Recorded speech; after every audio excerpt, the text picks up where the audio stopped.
Ahead and get started.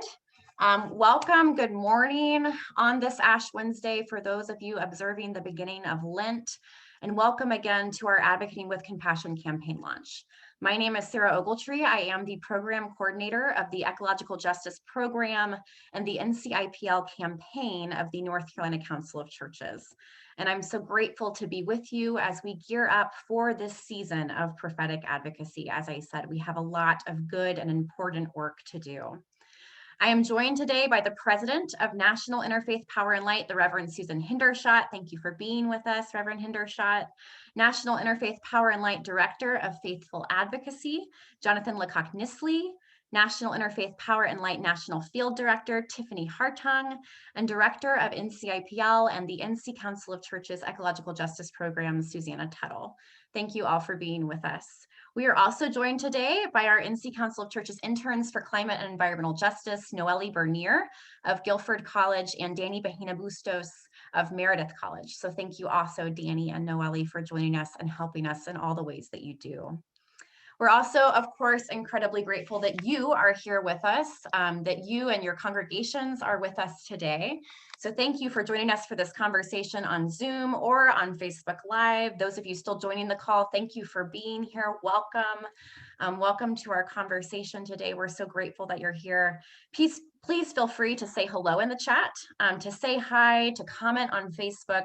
Let us know where it is that you call home, the name of your congregation, the organization that you represent, and any other information you would like us to know. We would love to be able to welcome you in a personalized way. And again, we thank you for being a part of our network and for being here for this conversation. We're going to cover a great deal of information today.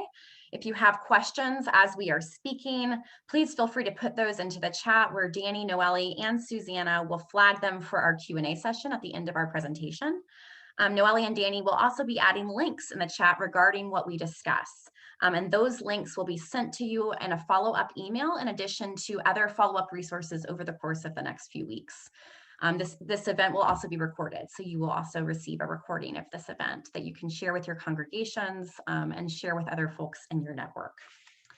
And now, before we begin in earnest, I want to briefly name why we are here today and why organizationally this is a conversation that we feel called to have. In addition to providing helpful context for those of you who maybe are less familiar with our organizations, I want to frame our conversation this way because this is how we might frame and begin a conversation with our representatives, with our elected officials.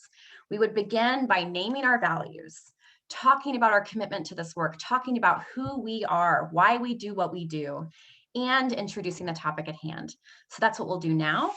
Thank you again for being with us. Please do feel free to place your information in the chat and we'll get started.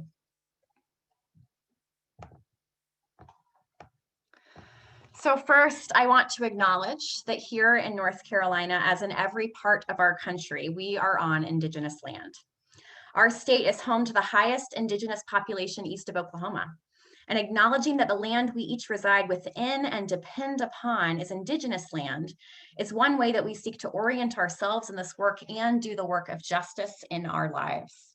Today, we honor each tribe, their ancestral land, their presence in North Carolina today, and our commitment to repair the harm of the present and the past. I will uplift that where I live in Western North Carolina, I am on the land of the Eastern Band of the Cherokee Indian. And I invite you now to place in the chat the name of the people whose land you rely upon now. I invite you to place their name into the chat, to uplift their story. And if you do not know the name of the people whose land you rely upon and you live within, that's an invitation to learn. We are always learning. This work requires constant curiosity and humility. And so I invite you to learn with us as well. That is important work that we can do together. As for why we are here today, NCIPL is a multi-faith campaign of the North Carolina Council of Churches broader program currently in development, the Eco-Justice Connection, which focuses on environmental and climate justice. It is our mission to educate, inspire, and mobilize people of faith and conscience in the state of North Carolina to act on climate change as a moral imperative. This work is shared by our friends and colleagues at National Interfaith Power and Light, who you will hear from today. We do this work because we know that we cannot love our neighbors or ourselves without loving the air that we breathe, water we drink, and ground in which our food is grown. We also know that this is work of justice, that our Black and Brown siblings feel the impacts of climate change and the realities of environmental degradation first and worst. This is a systemic reality, and so this work that we do is movement work for justice. Here in North Carolina, we strive to do this work of educating, inspiring, and mobilizing our congregational network of more than 6,000 faith communities in a variety of ways. By inviting congregations to think differently about food and agriculture, by investing in the work of resilience on our coast, by empowering youth climate organizers, by making climate and human health connections, by preaching and teaching around our state, through conversations and actions focused on energy use, renewable energy, energy justice, and energy efficiency, and through advocacy and building relationships with our elected officials.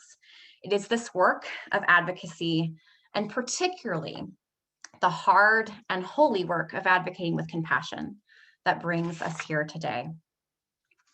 Today, we will highlight the work of our Spring into Action campaign, discuss what it means to advocate with compassion and the importance of building relationships, think about ways to make our voices heard by elected officials, learn about policy positions from our expert partners at the national and local levels, and offer resources for political and legislative education with the goal of mobilizing people of faith and conscience through virtual meetings, calls with their elected officials, social media presence, and more.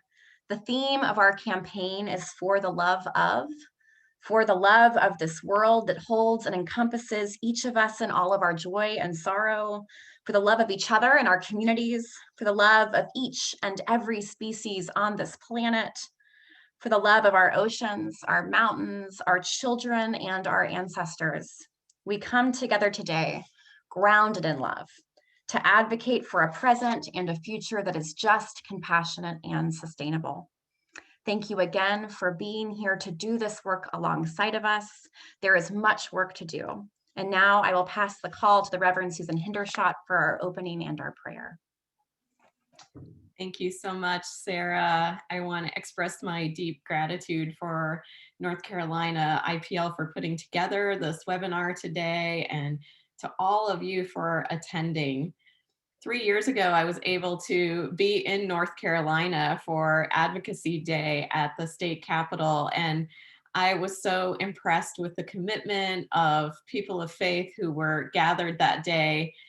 Your grounding in this work from a spiritual and moral framework is evident, and I'm so thankful to be doing this work alongside you. So I want to invite you to take a moment to center yourself. Let's take a breath together, and then we will join in prayer.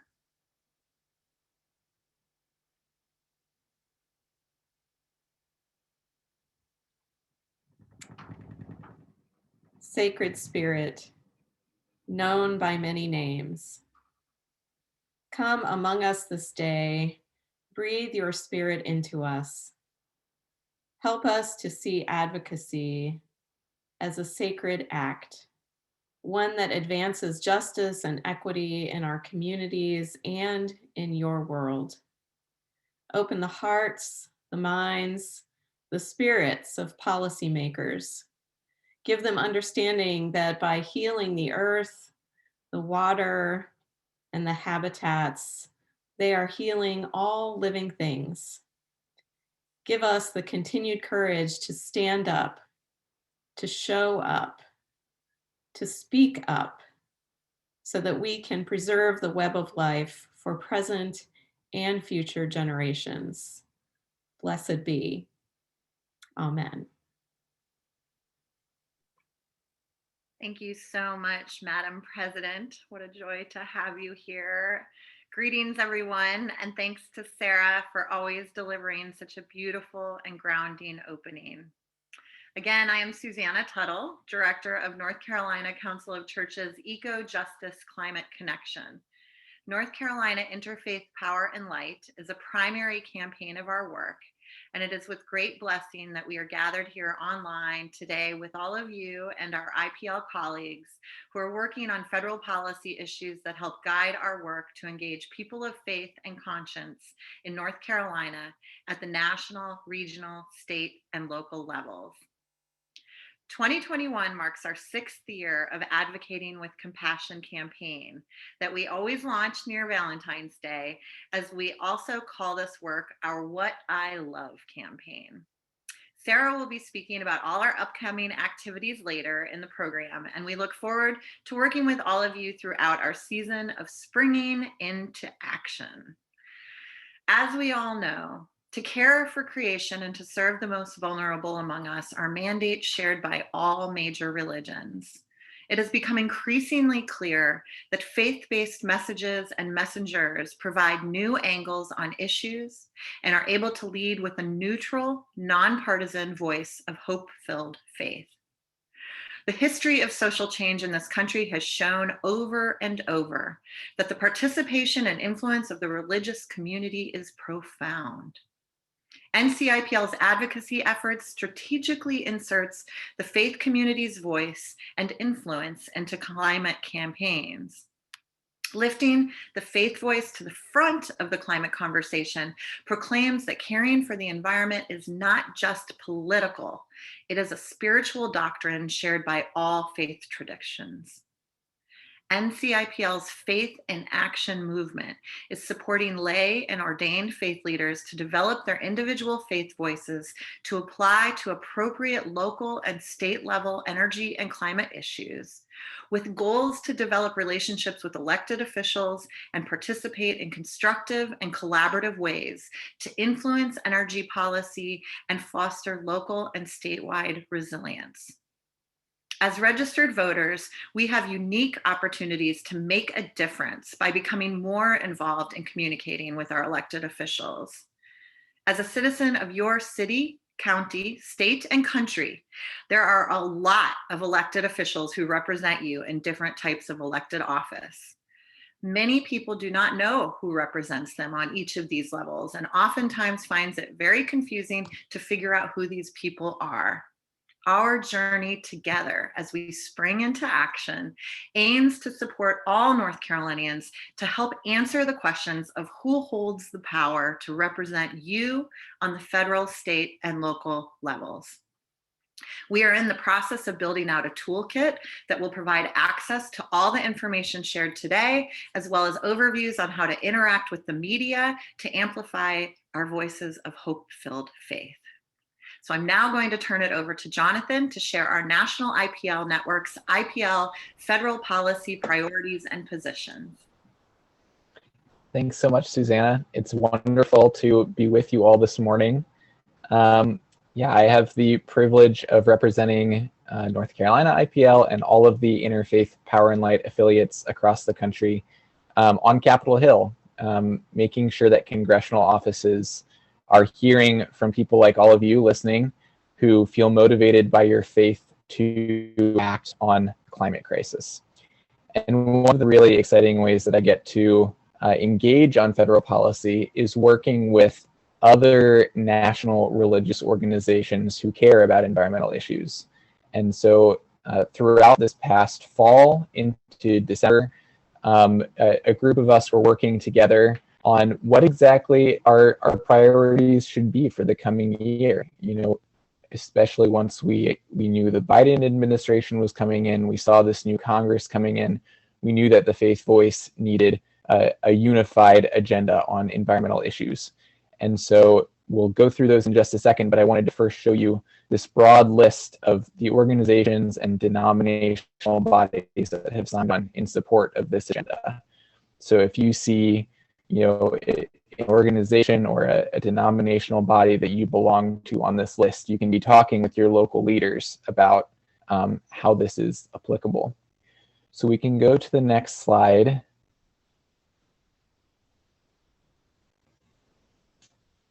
And you'll see the faith principles there that all of those organizations signed onto, with faith as an acronym. So I'll just go through them quickly. But we know in our faith work and our climate work, we must be prioritizing frontline, vulnerable communities, especially Black, Indigenous, and people of color communities first. We need to accelerate the transition to a clean energy economy, and that means committing to net zero climate pollution in our electricity by 2035. That's the top promise that President Biden made while campaigning, and we need to make sure that he holds to it. And then we know from the science that we need to be at net zero climate pollution economy-wide by 2050. We need to be investing in climate resiliency and sustainable infrastructure. And I mean, there's so many times over the past year where that need has been clear. But as we look at, freak storms across the Southwest right now, Texas out of power, it's clear that there can't be any separation between our conversation about climate needs and infrastructure needs. The two go hand in hand.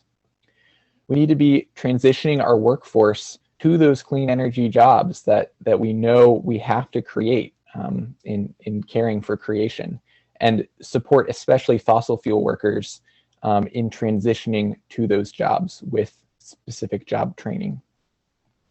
And finally, we need to honor creation by promoting protection and conservation of our public lands and oceans. So through those faith principles, we also work together on a list of some of the policies that naturally come out of those principles. And I want to highlight several opportunities in the coming year where we'll be raising the faith voice for climate action. So the current situation, in DC, it's incredibly hard to pass standalone bills. The level of partisanship and distrust is incredibly high, and really individual legislation just isn't moving right now. And part of what that means is that we need to be looking at where our issues are applicable in bigger conversations. And nowhere is that more clear than when we talk about our response to COVID-19. One of the things that's been increasingly clear as we look at the impact of COVID-19 is that the effects have not been felt equally. And part of what's driving that unequal impact is environmental injustice. Communities that have been forced to breathe an unfair burden of pollution, that have had that damage to their lungs, are much more susceptible to a respiratory virus like COVID-19. And that unequal burden of pollution has been incredibly racialized in this country for centuries up to and including today. So part of our response to COVID-19 has to be investing in those communities, stopping the public health crisis and moving forward with clean jobs and clean infrastructure. And one of the ways that we can do that is in the current $1.9 trillion package that you've probably heard about being debated in Congress. In the House proposal, there's $100 million specifically for environmental justice initiatives. That's grants to address pollution sources, primarily in Black, Indigenous, and people of color communities, as well as funds for monitoring ongoing sources of pollution to make it easier to regulate them and see when they're breaking existing laws about clean air.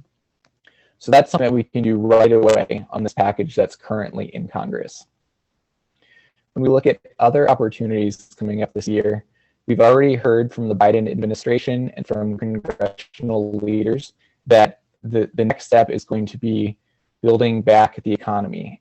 And the form that's going to take is this big infrastructure package with a climate focus. And so there are so many things that we need to be speaking out for in that infrastructure package. And that's really exciting is an initiative for 30 million solar homes. And so this is looking to prioritize low-income homes that currently get ongoing energy assistance dollars to lower their energy bills in the long term, rather than that monthly patch of having to get assistance each month. How can we actually lower their energy bill? And solar, federal assistance, is a great way to make that happen. We also, I mentioned Texas, and we've seen countless examples in our country over the past year of the ways that our electrical grid needs to be upgraded. And even if we were continuing with our current dirty energy system, our electrical grid would need to be updated.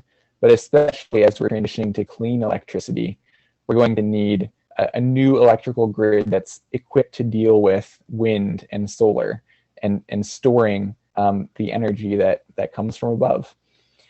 We've also seen far too many cities like Flint, Michigan, that don't have clean water and haven't had clean water for years. And so part of that infrastructure package will also be making sure that we are removing lead pipes, which is a huge environmental justice crisis, as well as extending water infrastructure access, especially in indigenous communities in the Southwest that have never had the reliable water sources that they deserve.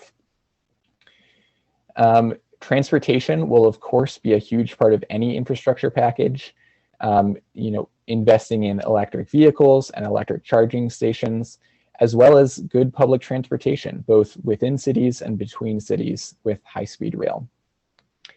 And the final one that I'll mention, and I think the Faith Voice is especially important on this, is providing for that transition from our old dirty economy to our new clean energy economy.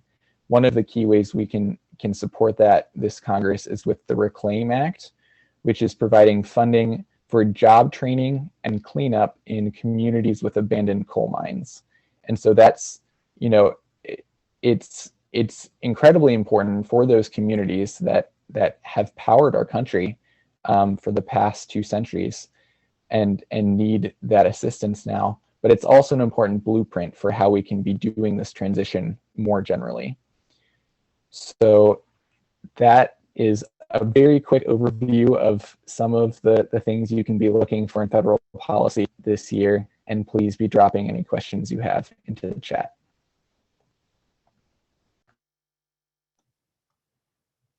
Thanks, Jonathan. So I'm Tiffany Hartung, with National Interfaith Power and Light, serving as a field director. And I'm just going to take a moment to share with you some of the ways in which we're going to try to advance climate action this year, some of which Jonathan talked about. Interfaith Power and Light and North Carolina Interfaith Power and Light are a part of the Climate Action Campaign, which you'll hear us refer to as CAC, the acronym. The Climate Action Campaign is a coalition of environmental justice and health organizations focused on the adoption of federal climate policy. And we all work together to help advance these goals. And collectively, we represent about 20 million members across the country. And so this campaign, the CAC, or the Climate Action Campaign, it helps us align our shared goals across all of these groups and messages and activities in our strategies. So I'm going to talk a little bit about some of our policy priorities this year. So there are 3 main policy priorities that we have this year within the CAC campaign. The first is to advocate for the new Biden-Harris administration to do executive actions around climate.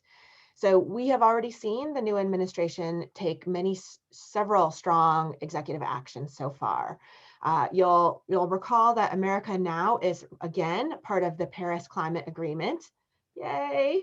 The Biden administration has also stopped the Keystone XL pipeline. Great news, as well as rolled back many of the public health and climate rollbacks of EPA rules and other things that happened during the previous administration. So good stuff, as well as created a number of new climate positions at the White House. So that's all great stuff. And a good, really strong start, but we need to continue to ensure that the new administration keeps moving climate forward because there's no time to waste here. And it's also clear that the Biden-Harris administration has a mandate to do this work because there's been there is strong, wide, and public support demanding it. Jonathan mentioned that the administration campaigned intervened on climate, and because that was what voters wanted. So it's important for us to continue to ensure that that the new administration sees that they have a mandate to do this, and that they need to continue to keep up moving the ball forward on climate. And also ensure that as they're getting pushback from pundits, that it's clear that voters want this, and that's why they're doing that. So up to us to help demonstrate that public support and that mandate. The next priority is ensuring that Biden's climate nominees are confirmed by the Senate. A couple have already been confirmed, but there's many more to go. President Biden has nominated many strong agency administrators for federal agencies that are key to advancing climate action on the federal level. So agencies like EPA, the Department of Energy, the Interior. And so you'll see here a picture, North Carolina's own Secretary Michael Regan, North Carolina DEQ Secretary Regan has been nominated for EPA Administrator. He'll be a great climate administrator. We need to make sure that he gets confirmed by the Senate, and the rest of these folks get confirmed so they can get to work. So again, no time to waste on this. We need to get these folks confirmed. And then the last priority is advancing economic recovery and infrastructure through the economic recovery bills and infrastructure bill that comes forward. The elements that Jonathan talked about, these elements around reducing pollution, addressing climate, environmental justice, protecting public health, and including equity. We need to make sure that these elements are included in the packages that go forward. And we need to make sure that our members of Congress know this is a priority for them and for us, and that they need to include those. So I'm going to turn it over to Susannah to talk a little bit about what that looks like in North Carolina. Thank you, Tiffany. I can't say how important it is to have National IPL's expertise and support as we develop our strategies and faith-based messages. And we extend our gratitude, both Jonathan and President Hendershot, for helping to represent North Carolina IPL in Washington, D.C. We understand that lawmakers are accustomed to hearing how a bill will affect business, but starting with the business model lifts up the economy as the only reason for our existence. Instead, let us talk first about what we love. The beginning response from the faith leaders and legislators alike is that we love this place, North Carolina, from the mountains to the sea. When people of faith begin a conversation based in love, a discussion moves not to issues of business, but of humanity. What is it we're trying to experience here? What is life about? It is important for each of us to remember that the changes required to repair humanity's relationship with the natural world threaten the dominant paradigm of the industrial, extractive growth society. By putting our faith into action through compassionate advocacy and values-based messaging, our prayers that our leaders will respond to the crisis are lifted in a new and powerful ways. As Tiffany shared, Interfaith Power and Light is directly involved with the U.S. Climate Action Campaign, with on-the-ground organizing taking place in Arizona, Georgia, and North Carolina. NCIPL is proud to be part of North Carolina's Climate Action Campaign's state table, along with our partners Environment North Carolina and the North Carolina League of Conservation Voters. As a way of introducing new congressional members to office and meeting with existing congressional targets for the first time under a Biden administration, we are scheduling virtual office meetings where we are together addressing the need for climate action. In these meetings, we are presenting welcome packages with district-specific climate information, along with our state-based information and national IPL resources that Jonathan referenced. So this year, our primary two members of Congress that we are prioritizing are recently elected to their first seats as Congresswomen. Representative Kathy Manning, District North Carolina 6, and this district covers Guilford County and parts of Forsyth County. And it's important as we do these work, we talk about building those relationships from the personal perspective. So I'm happy to share a little bit of background about Representative Kathy Manning for you. Representative Manning is originally from Detroit, where her father worked for Ford and her mother was a school teacher. Manning is an attorney, educated at Harvard and the University of Michigan Law School. Prior to her election, she served as the director of the Jewish Federation of America. She is married to a Greensboro native and has 3 children. Our second primary Congresswoman that we're looking to meet with is Representative Deborah Ross. She's a Democrat in North Carolina District 2, which covers most of Wake County. Congresswoman Ross's background is that she's a lawyer with a BA from Brown and a JD from UNC. She practiced for 25 years with a focus on civil rights, constitutional law, infrastructure law, and renewable energy. She's the state director for the North Carolina ACLU from 1994 to 2002, where she ran for the State House, where she served 5 terms in the North Carolina General Assembly. Her father was an Air Force doctor and mother was a preschool teacher. So as we're thinking about who our members of Congress is, it's important to begin to think about them as people, obviously, always starting from that place of who these people are and what they're aiming to serve and learning about what they love and how what we love is connected so that we can develop shared goals to meet the climate crisis at its core. For this particular CAC, we're going to be reaching out to all of you in these particular districts, but more importantly, our work is to think about how we can cover all of Congress. Through the North Carolina Council of Churches, through the North Carolina Council of Churches 18 denominational congregational network, we have the potential to reach over 6,200 congregations, which equates to approximately 1.5 million North Carolinians.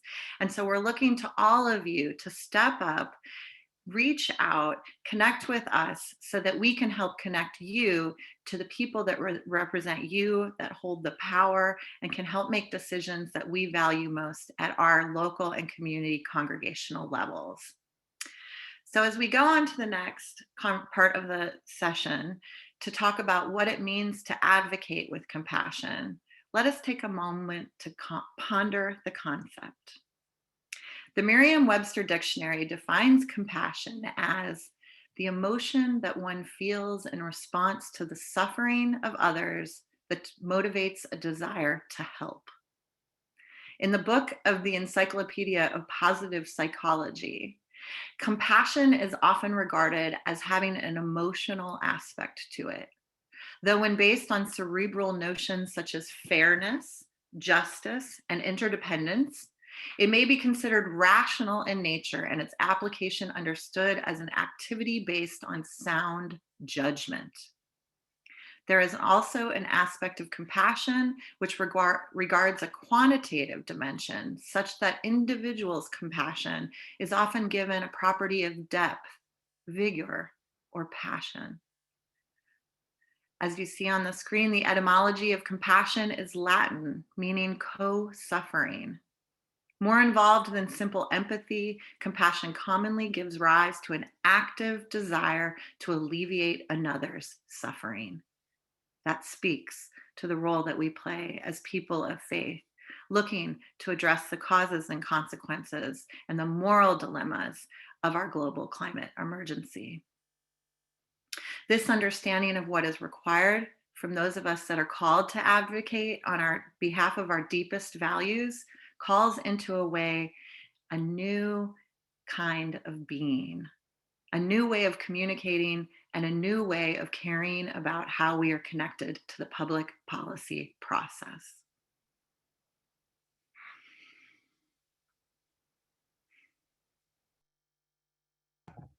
Thank you, Susannah. I love the opportunity to think about the root of a word and to think about co-suffering as kind of the grounding of what it means to do this work of compassion. And co-suffering, that idea of wanting to alleviate pain, is also an idea rooted in justice. So I briefly want to talk about the ways that climate justice and this work of advocating with compassion for climate justice is the work more broadly of faith-based justice.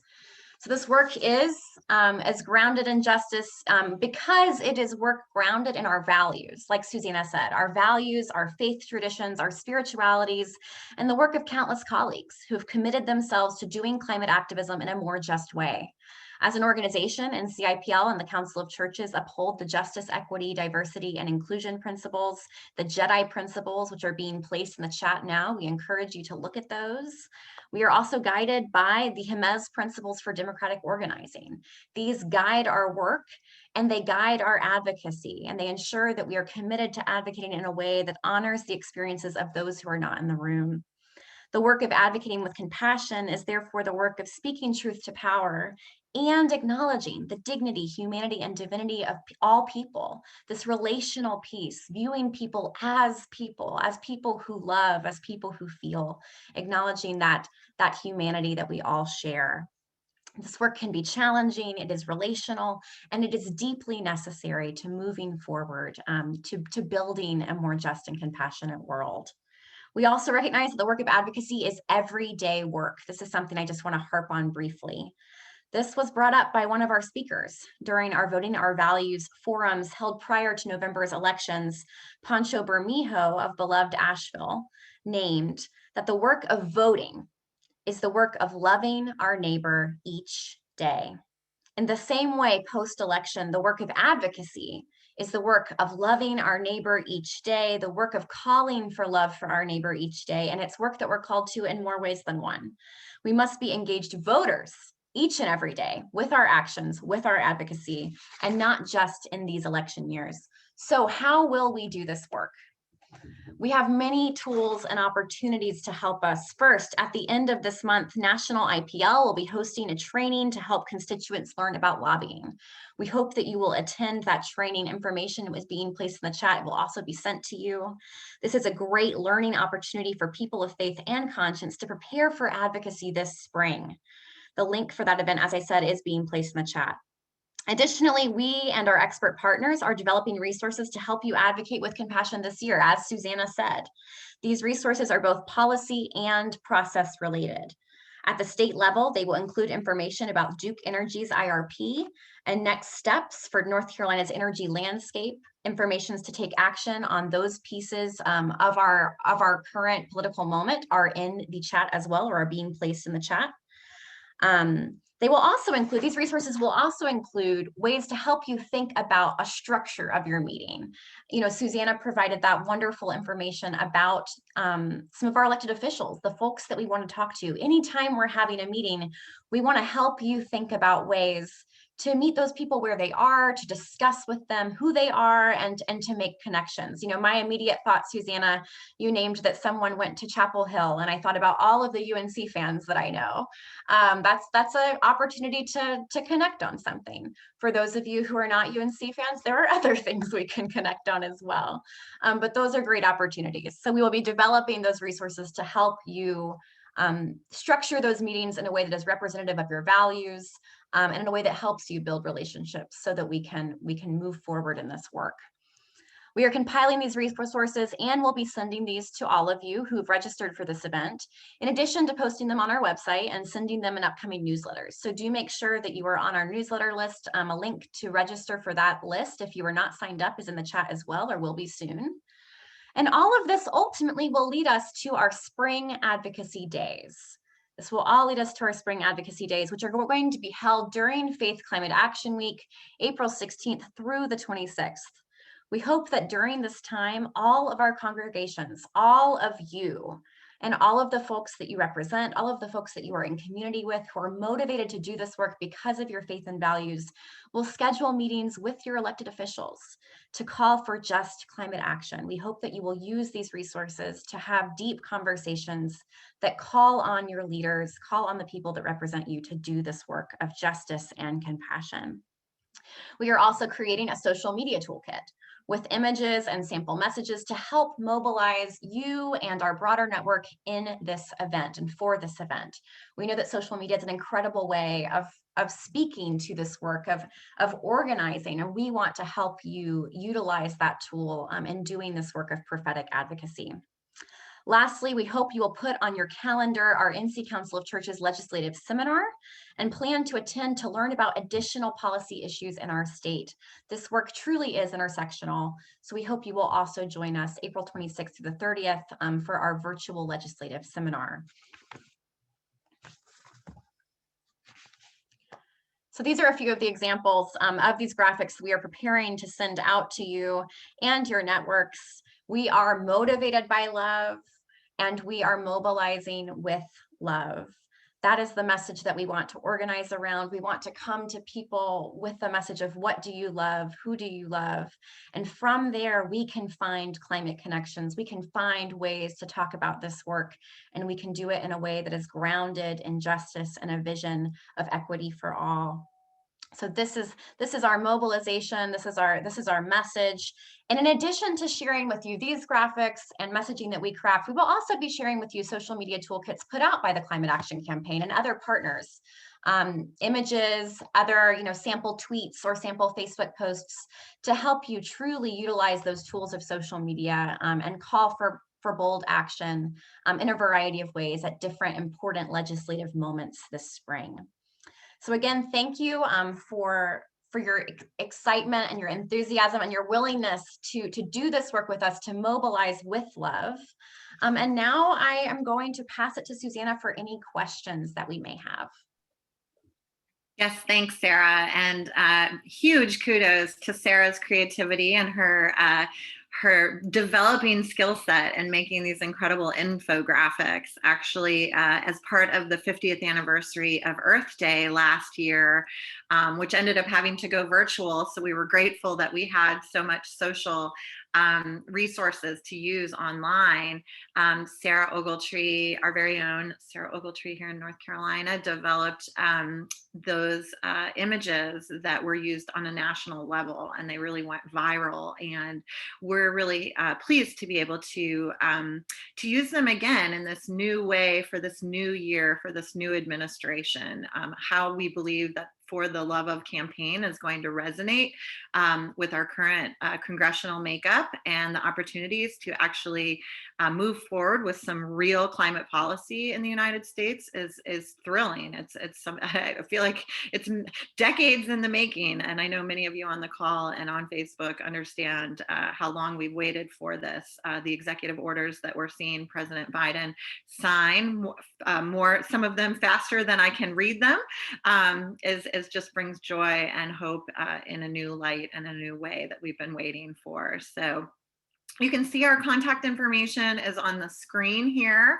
That's Sarah and my contact information for North Carolina, and Tiffany and Jonathan are available to help develop your campaigns in your local communities with your congregations for federal policy advocacy. So please keep Sarah and I informed on that. And we really want to be your primary resources so that we can create a whole matrix of the movement in North Carolina and share those with our public policy partners as well. So we do have some time for questions, and I'm going to try to be the facilitator for this as we're going through and call on folks. I haven't seen any questions. Thank you, Penny, for asking specifically about the Faith Climate Action Week toolkit. And Tiffany, maybe if you could speak a little bit to that holistically about that campaign in a little bit more detail, and how people can sign up. I know some links have been dropped into the chat on that, but anything else you want to share about Faith Climate Action Week, we certainly are going to be pushing that out here in North Carolina, and I'm excited about connecting the dots between climate impacts and the agriculture aspect of our lives as well. So Tiffany, if you can speak to that. Sure, I'll do my best. So Faith Climate Action Week, as many of you probably know, is an annual event every year that IPL does in April around Earth Week. And so this year it is mid-April. The link is in the chat. I'll re-drop it one more time. And the focus this year is around agriculture and climate in the intersection there. as well as equity and agriculture. And so you can see all of the on the faceclimateactionweek.org website. It has the timeline. You can sign up for a toolkit. IPL encourages congregations to do a number of things around those events, including doing sermons on climate, collecting the postcard to members of Congress or to our federal agency. I think in this case it's to our agriculture secretary, our new agriculture secretary, and helping to sort of generate pressure in that way, as well as doing activities at your congregation to green the congregation, like planting a garden. So I don't know, Susan Hendershot, is there anything else you want to add around that I might have missed? The only other thing to mention is we also always do a film in relationship to Faith Climate Action Week. So you'll find information about the film in there as well, called Kiss the Ground this year, and a resource kit for having a discussion around the film in your faith community. But yes, otherwise captured it perfectly, Tiffany, and there's some great resources. So definitely just click on the link and you can order your kit there.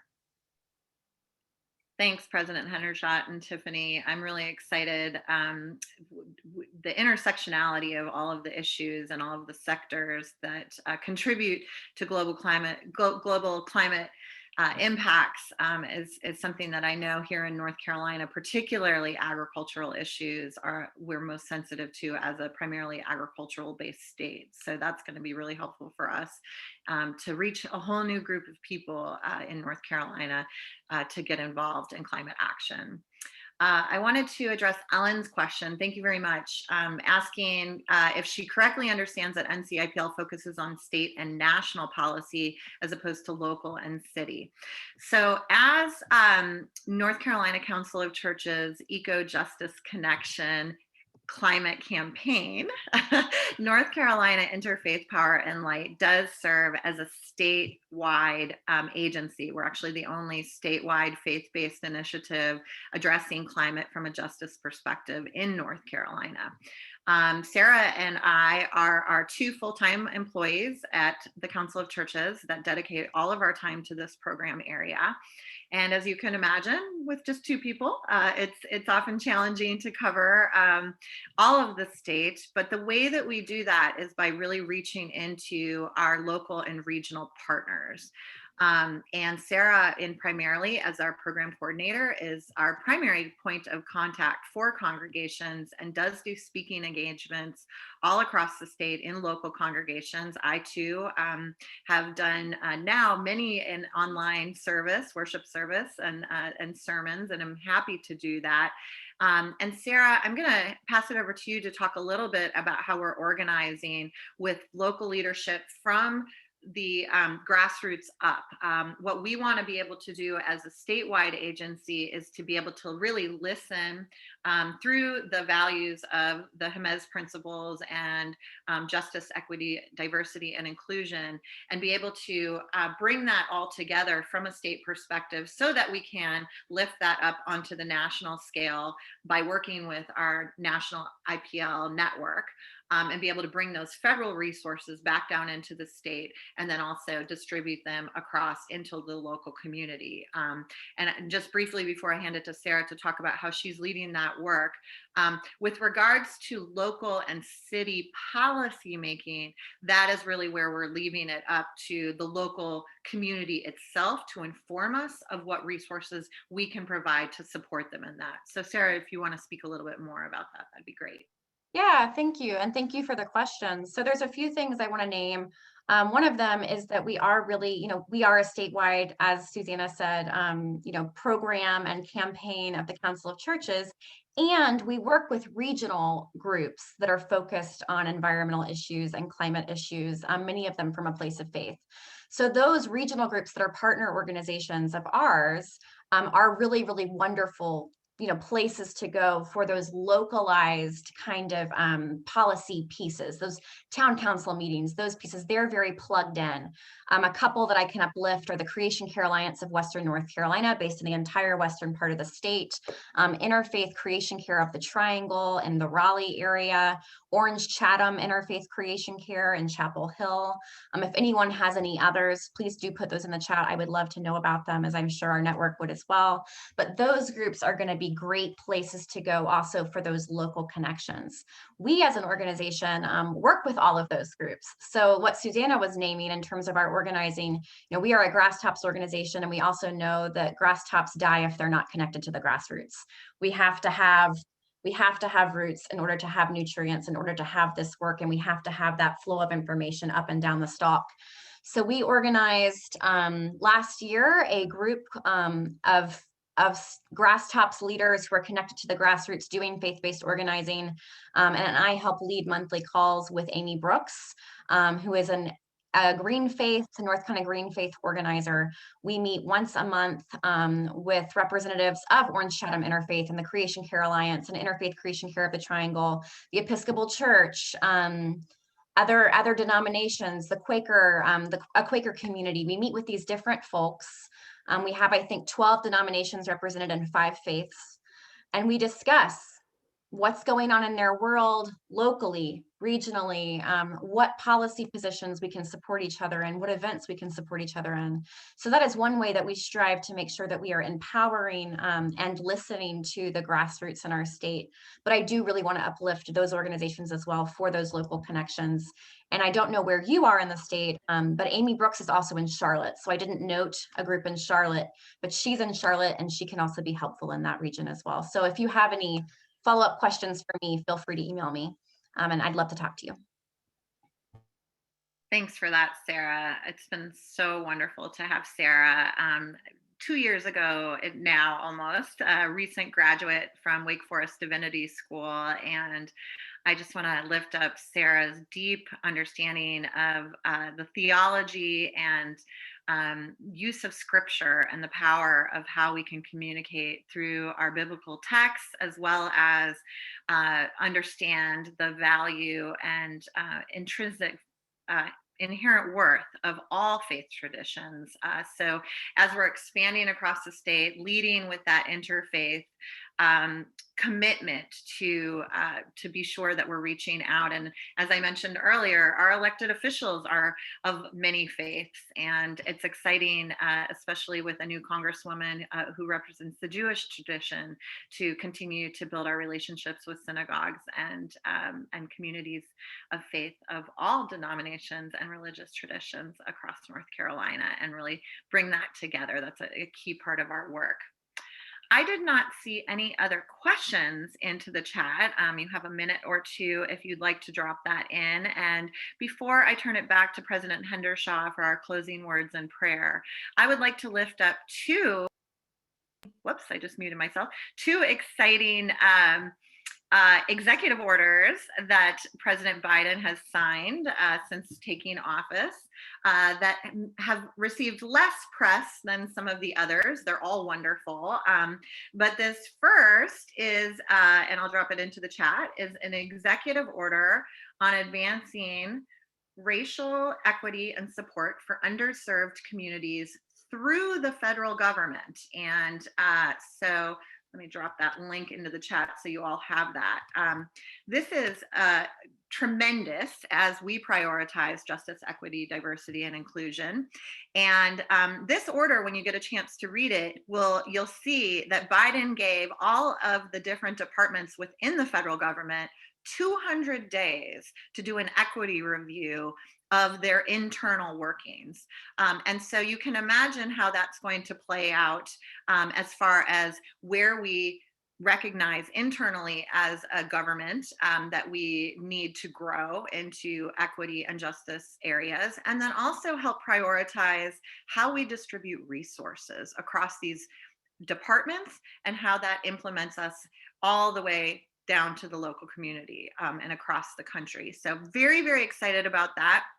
Also want to lift up that our dear friend Shanta Alonso Reddy, who had been the executive director of Creation Justice Ministries for over 10 years, has been appointed into the Department of the Interior and is going to be a part of this process. And I can think of no one better to help the internal government review themselves from an equity lens. So that's very exciting.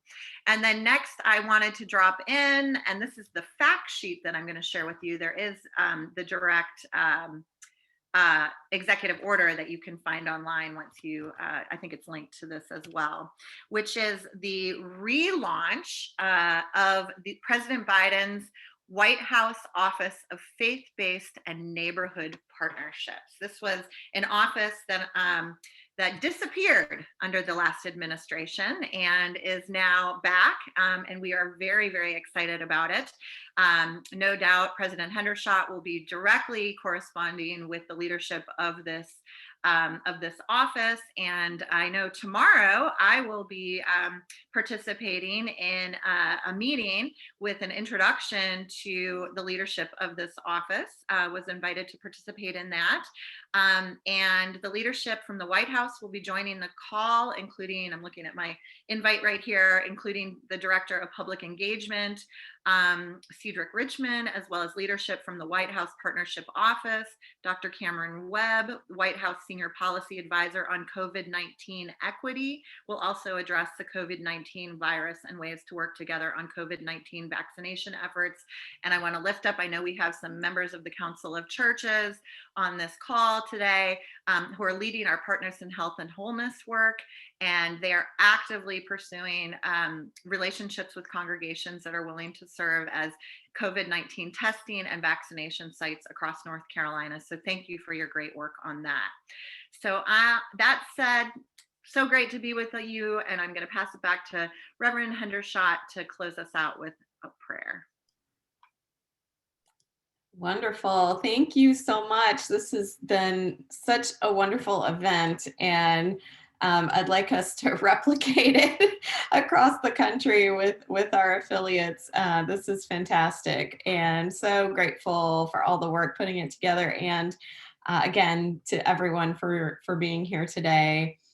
And as I was thinking about how to close out our time together, I kept coming back to Youth Poet Laureate Amanda Gorman's poem Earthrise, which I have listened to multiple times now. I just find it beautiful. And I am actually going to drop the link into the chat for you. If you haven't watched this video and heard her recite it, I really urge you to do so. But one of the phrases that I'm struck by every time I hear her recite this is refuse to lose. We refuse to lose. And I think that really captures why we showed up here today, because we refuse to lose. And we know that we are playing the long game. We've had some really challenging years. We know that the work continues to be challenging in places all around the country. And that there are multiple obstacles to the work that we do, not the least of which is money and politics.